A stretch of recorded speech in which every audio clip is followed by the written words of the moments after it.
All right, go ahead and start. Obviously, very exciting time of year for a lot of football teams around the country. We're really excited about our football team and training camp and throwing a great training camp and being the best that we can be here at the end of the month of August. It's got to be the best one we've had. We've had the best off-season, best summer. Our guys look great physically today. We're in great shape, but we're not in football shape. We got to work on our practice tempo. We've got to work on the execution, a lot of things. But really like the energy and excitement and focus of our players. But when you go out on day one, that's what you expect. But also, it gives you an idea of where you're at and what things you need to work on as you move forward. But we have a great strength and conditioning staff led by Kenny Parker, one of the best in the country, and he's done a great job with our players and their attitudes and their bodies and the way they run around to really look good here on day one. So with that, I'll go ahead and open up for questions.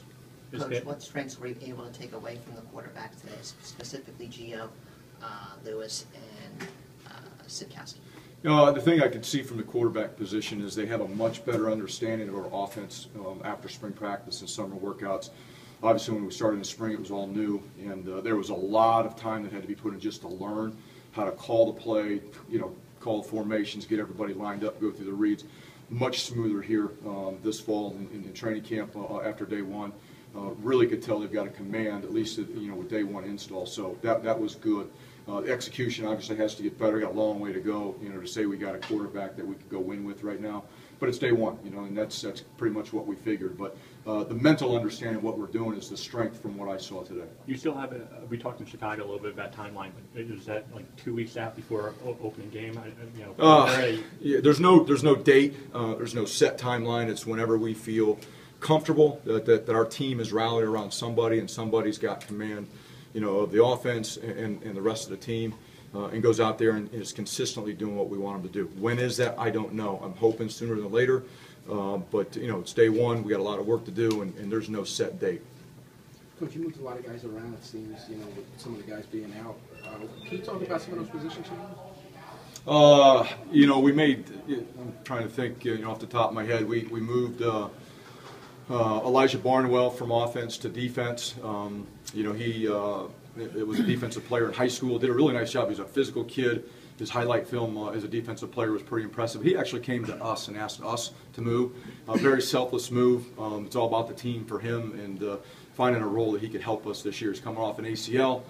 We've got quite a few guys at running back, and he saw an opportunity to help our football team on the defensive side, so he approached us, which was great.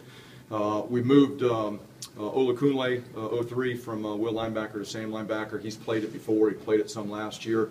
We put him back at that position, and he got some reps there today. He looks good physically, so not a big change for him. In the spring, we had moved Damon Hayes from corner to safety. In spring, we repped him an individual. Late in spring game, he took all safety reps, so that wasn't really a move.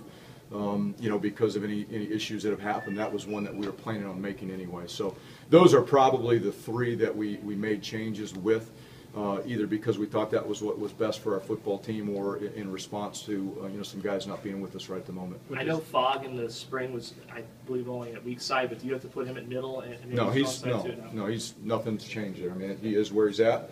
Rashawn Battles, our backup Mike linebacker, exactly where he's been. So there's no change there at all. With the 6 players on here, how concerned are you about the depth of, I guess, particularly the back 7? I'm not really concerned about the depth of back 7. I'm more concerned about the depth on special teams.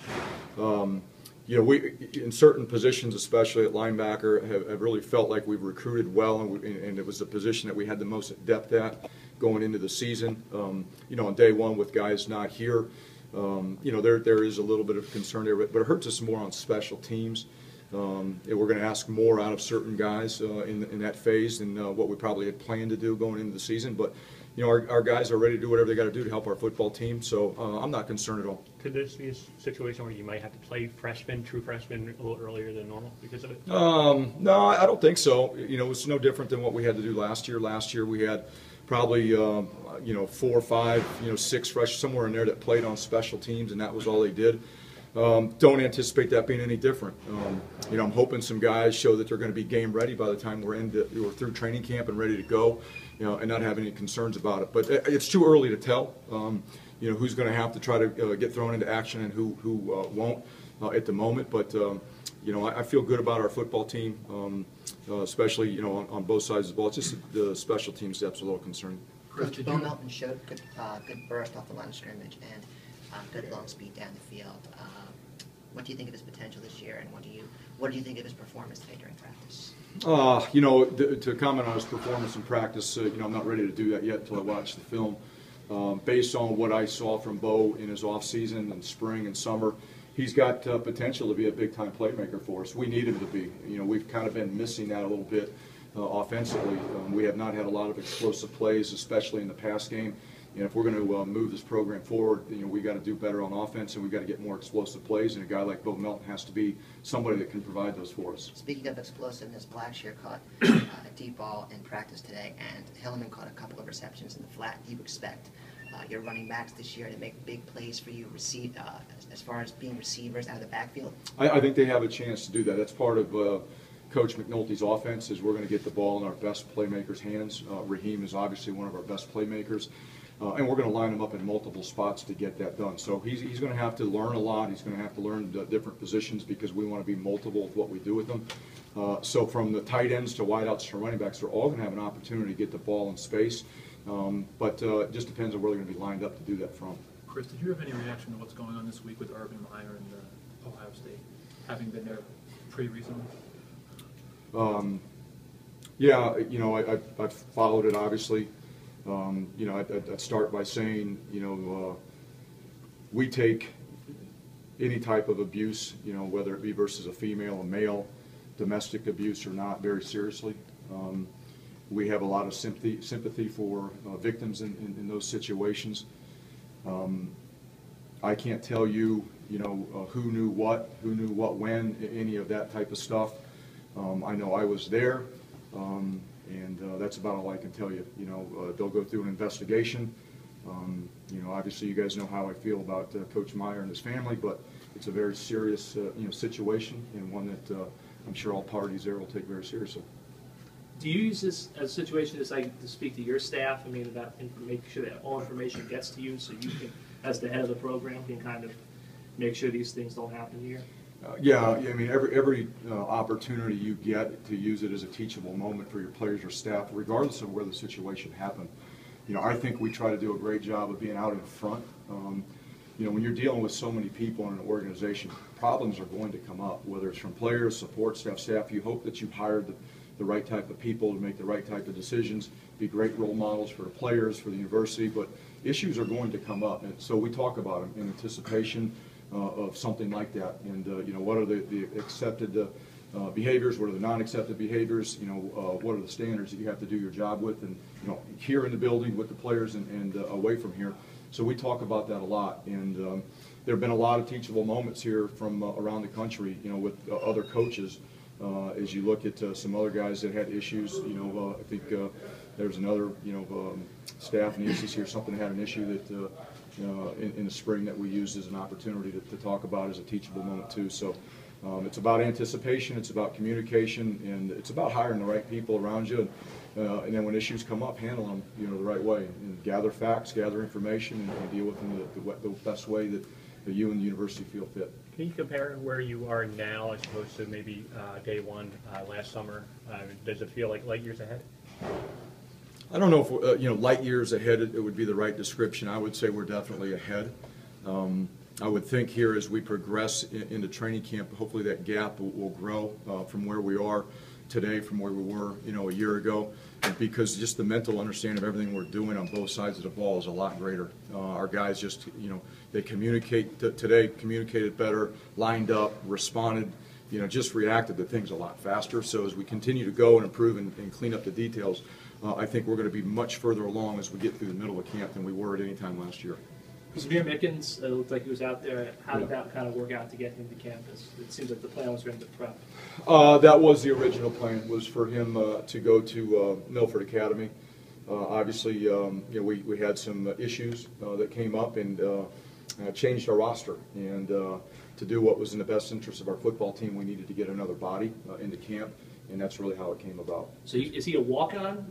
No, he will end up being on scholarship. Okay. Chris, you worked extremely hard to clean up the culture of this program. Is it disappointing that you're dealing with this investigation that's hovering over things? And are you concerned that people might look at it from the outside and say, Rutgers didn't get it cleaned? I'll start by saying that, that I'm concerned about the young men that are in our program. I think we've done an outstanding job of recruiting the right type of player, character-wise, decision-making-wise, that fit what we want. And again, like I mentioned earlier, you look around the country when you're dealing with 17 to 22-year-olds, on a college campus, there are a lot of opportunities to be put in situations where you got to make a decision. And unfortunately, we had some young men that made a poor decision, made a mistake, and we'll deal with it. But what people on the outside think, I can't control that. That's everyone's got an opinion. Everyone's going to express their opinion. Only thing I can do is control what I can control, and that's our attitude and our response here within this program, and it's been outstanding. We use events, unfortunately, like this to try to bring our team closer together, and I think that's exactly what happened. Our team is rallying around with each other, and we've got great relationships in this program. I said at the Big Ten Media Day, one of the areas we've got to get better at is player-to-player accountability, because we're not with them every hour of the day. We're just not. And it's just like our own kids at home. You hope through education and training and accountability that when guys are faced with a decision, that they make the right one. It is like your kids at home. In some ways, you treat them that way. That's it. Yeah. Was there a level of disappointment? There absolutely is. Yeah, there is. It's no different than my own kids. If one of my own kids makes a poor decision, I get disappointed. Then I got to pick myself up and respond and hand out the discipline and the consequences and move on. And that's exactly what we did here. But we coach with the mindset that we're going to coach like parents. These young men that come into our program are part of our family, and we're going to be treating them like that. I care about these kids a lot, but again, when mistakes are made, we got to look at each individual, and we got to figure out what's best for that individual in our program. Isaiah Pacheco, what have you seen from him so far? It seems like he put on a lot of weight, muscle this offseason. Yeah, he looks good physically, and he's learning the position. He's learning the offense. He looked good out there today. He looked good in the spring. I'm really fired up about him. I don't know how much he'll factor in yet. It's still early, but right now on the depth chart, he'd probably be the fourth running back. We had 4 running backs that could play and rotate. I feel really good about that. But he'll probably help us on special teams for sure, because he's a ready to play player physically, and he looks good from that standpoint. You were Take very 2 more questions. You were very high in Chicago about Jared Paul. How much of a role do you envision him, kind of having pretty immediately? I hope a lot. He's got to progress a lot as we go through training camp. He's had a great summer. He looks great physically. He moves exceptionally well for his size. He understands the position. We got him at corner. He understands the position, especially as a press player. He's really proficient in his movement as a press corner. But we'll see how he continues to progress in camp as we throw more stuff at him defensively. And he's got to react to more things offensively and see how he handles it. With Bless and Austin coming back and Isaiah and Trey in there, how do you work those 3 guys in? Bless is on the one line. Isaiah and Bless are our starting corners right now today. On the depth chart, Trey and Jared Paul are our backup corners. And we just split the reps, 1s and 2s, and they get all those reps. And, depending on performance, somebody may earn an opportunity to get some more reps with the 1s, and we'll work through that as we go through training camp. But it's all laid out, how many reps the 1s we'll get, how many reps the 2s we'll get. And the good thing is I feel really good about at least 4 corners out there. And then we got a couple other guys we got to develop to potentially get in the mix. But I think it's a strength of our football team. Bless is a great player. He and Isaiah have played a lot of football here. Trey Avery, I think, is going to be a rising star and have a guy that he's a guy that's going to have a chance to do some great things for us. And we already talked about Jared Paul. So I probably feel as good about our corner position right now today as I have at any time since I've been here. And especially I think it's compared to all the units on our football team, it's one of the strengths. Thanks, Coach. Yep.